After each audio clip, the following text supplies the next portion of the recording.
Shalom pemirsa CBN Indonesia dimanapun Anda berada, senang sekali kita boleh bertemu kembali dalam acara pembacaan buku Yesus Nama di Atas Segala Nama. Dan pada saat ini kita sudah memasuki halaman ke-54 dengan judul Penjaga Suci. Dan saya undang pemirsa di rumah untuk kita boleh sama-sama membuka kitab kita di dalam Mazmur 34 ayat 16. Mata Tuhan tertuju kepada orang-orang benar dan telinganya kepada teriak mereka minta tolong. Dan kita masuk dalam pokok pembacaannya. Sementara Petrus masih di Yope, ia dipanggil oleh Tuhan untuk membawa Injil kepada Kornelius di Kaisarea.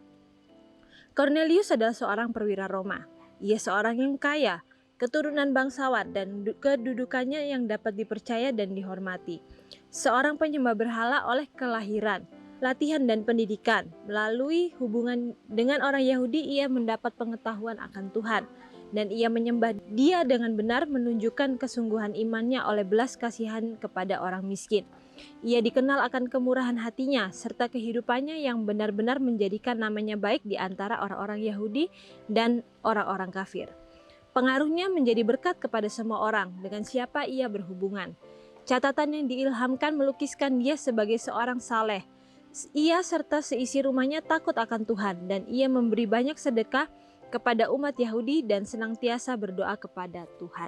Ya, jadi bagaimana di sini dikatakan bahwa sementara Petrus masih di Yope, Tuhan memanggil dia untuk pergi ke suatu tempat, yaitu di Kaisarea. Karena di Kaisarea ada seorang yang saleh dikatakan, dan orang itu bernama Kornelius. Kita tahu di sini bahwa dikatakan ia itu adalah seorang penyembah berhala, bukan karena pilihannya, tetapi karena kelahirannya.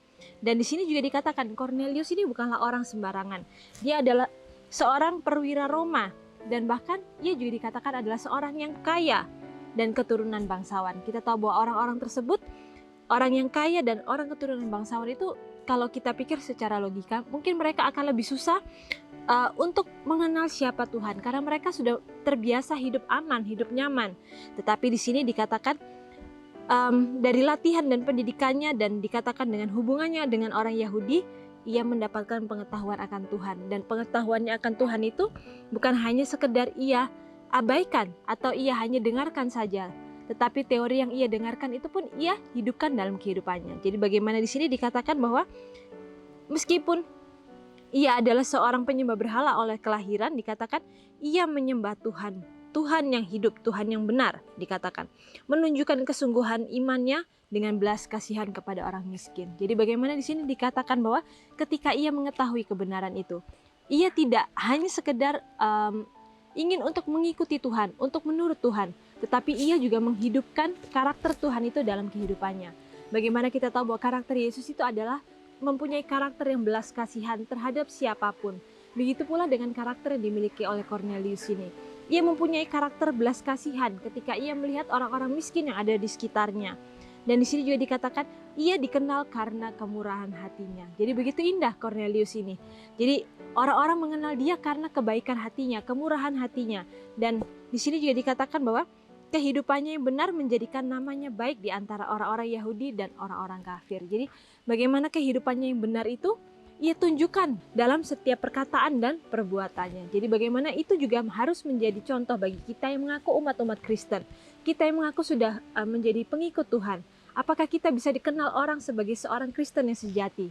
Melalui perkataan dan perbuatan kita sama seperti seorang Kornelius ini yang adalah seorang perwira Roma. Tetapi ia mau menghidupkan karakter Kristus itu sehingga orang-orang bisa melihat karakter Yesus itu ada nyata dalam kehidupannya. Dan di sini juga dikatakan bahwa pengaruhnya menjadi berkat kepada semua orang dengan siapa ia berhubungan. Jadi bagaimana hendaklah kita juga mempunyai suatu keinginan supaya kita boleh menjadi berkat bagi siapapun yang berhubungan dengan kita. Lalu di sini juga dikatakan bahwa catatan diilhamkan melukiskan bahwa dia adalah seorang saleh dan ia serta seisi rumahnya takut akan Tuhan. Jadi bagaimana di sini dikatakan bahwa bukan hanya ia sendiri, tetapi ia juga membawa keluarganya. Keluarganya itu dibawa untuk sama-sama mengenal Tuhan, mempunyai karakter Tuhan itu.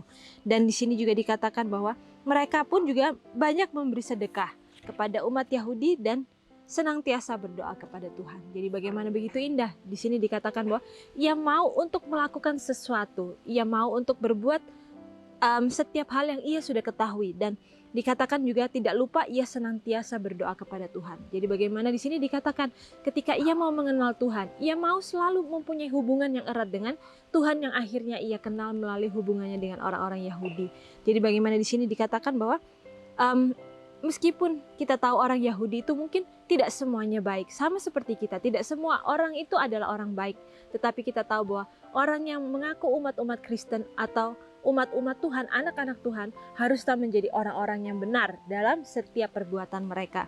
Dan di sini juga dikatakan bahwa percaya kepada Tuhan sebagai Khalik surga dan dunia. Cornelius menyembah Dia, mengakui kekuasaannya, mencari nasihat dalam segala urusan kehidupan. Ia setia kepada Tuhan dalam kehidupan di rumah tangganya, dan dalam tugas-tugasnya yang resmi, ia telah mendirikan mezbah Tuhan dalam rumah tangganya. Karena ia tidak berani berusaha menjalankan rencana-rencananya untuk memikul tanggung jawab tanpa pertolongan Tuhan. Jadi begitu indah juga di sini dijelaskan bahwa dalam kehidupannya ia tidak mau untuk mengandalkan dirinya sendiri. Sekalipun ia adalah seorang yang mempunyai kedudukan tinggi, ia adalah seorang bangsawan juga dikatakan. Tetapi di sini dikatakan ia mendirikan mezbah dalam rumah tangganya. Karena ia mau mengandalkan Tuhan, ia mau menjadi pengikut Tuhan yang setia.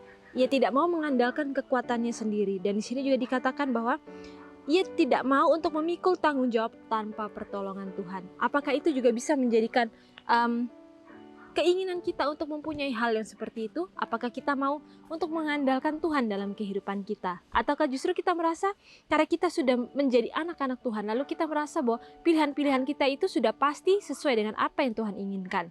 Seringkali kita memaksakan apa yang menjadi keinginan kita itu untuk menjadi kehendak Tuhan. Meskipun seringkali Tuhan tidak mengizinkan kita untuk ke sana, tetapi karena kita terus memaksa, akhirnya kita merasa bahwa itu adalah jawaban daripada Tuhan. Dan di sini juga dikatakan bahwa ia juga mencari nasihat dalam segala urusan kehidupannya. Jadi dalam kehidupannya pun ia mau untuk mencari nasihat melalui hubungannya yang erat itu dengan Tuhan. Dan di sini juga dikatakan meskipun Cornelius percaya nubuatan-nubuatan dan menunggu akan kedatangan Mesias, ia tidak mempunyai pengetahuan akan Injil sebagaimana dinyatakan dalam kehidupan dan kematian Kristus. Ia bukannya seorang anggota gereja Yahudi dan akan dipandang oleh rabi-rabi sebagai orang kafir dan najis. Tetapi penjaga yang suci yang sama yang berkata tentang Abraham, saya mengetahui dia, mengetahui Cornelius juga, dan mengirim suatu pekabaran langsung dari surga kepadanya. Jadi bagaimana di sini juga dikatakan bahwa Cornelius ini kita tahu bahwa tadi itu dikatakan ia adalah seorang perwira Roma. Ketika ia mau untuk datang kepada rabi-rabi, justru ia akan dikatakan sebagai orang kafir dan seorang najis. Tetapi di sini dikatakan Tuhan yang mengenal Abraham adalah Tuhan yang sama yang mengenal Cornelius juga. Ia mengetahui hati dan perbuatan daripada Cornelius, sehingga ia mengirim utusan langsung daripada surga untuk datang menemui Cornelius ini. Dan di sini dikatakan bahwa malaikat itu kelihatan kepada Cornelius sementara ia berdoa. Sementara penghulu laskar mendengar sendiri sebutan dengan nama. Ia takut, namun ia mengetahui bahwa pembawa kabar itu datang dari Tuhan. Ketegasan dari petunjuk ini dengan disebutkan pekerjaan dengan siapa Petrus sedang tinggal, menunjukkan bahwa surga mengenal baik akan sejarah dan pekerjaan manusia dalam setiap tempat kehidupan. Tuhan mengetahui akan pengalaman dan pekerjaan-pekerja yang hina. Demikian juga dengan raja di atas tahtanya. Tertulis dalam buku Alfa dan Omega jilid 7 halaman 113 dan 114. Jadi bagaimana di sini juga dikatakan bahwa ketika malaikat itu terlihat oleh Cornelius, ia merasa takut sekalipun ia adalah seorang tentara. Dikatakan ia takut, tetapi ia tahu bahwa itu adalah kabar dari Tuhan. Ia tahu bahwa itu adalah petunjuk daripada Tuhan. Dan dikatakan ketegasan dari petunjuk ini dengan disebutkannya pekerjaan orang dengan siapa Petrus sedang tinggal. Jadi bagaimana dengan jelas dikatakan bahwa ia bisa menunjukkan petunjuk-petunjuk untuk disampaikan kepada Cornelius ini. Dan dikatakan bahwa Tuhan mengetahui akan pengalaman dan pekerjaan-pekerja yang hina. Demikian juga dengan raja di atas tahtanya. Jadi kita tahu bahwa Tuhan itu adalah Tuhan yang maha mengetahui. Ia tahu setiap hal dari Alfa dan Omega, sehingga ia pun bisa memberitahukan kepada Cornelius tentang Petrus itu. Jadi bagaimana itu adalah sebuah tuntunan yang diberikan oleh surga kepada Cornelius itu sendiri, karena Tuhan tahu hati dan perbuatan daripada Cornelius itu. Jadi bagaimana kita kembali diingatkan melalui kehidupan daripada Cornelius perwira Roma ini. Hendaklah itu juga menjadikan contoh bagi kita. Sekalipun ia adalah seorang penyembah berhala melalui kelahirannya, tetapi ia mau untuk menghidupkan setiap kebenaran yang ia ketahui. Dan apakah kita bisa menghidupkan setiap kebenaran yang kita sudah ketahui, atau kita masih mau untuk memilih jalan-jalan kita sendiri? Bahkan di sini dikatakan renungkan lebih dalam. Siapakah di lingkungan saya yang mencari Tuhan dengan setia menunggu pesan khusus dari Tuhan yang mungkin Tuhan ingin sampaikan melalui saya? Jadi bagaimana di sini kita mempunyai beban setiap masing-masing pribadi lepas pribadi, bahwa apakah kita mau untuk menjadi pesan khusus itu daripada Tuhan?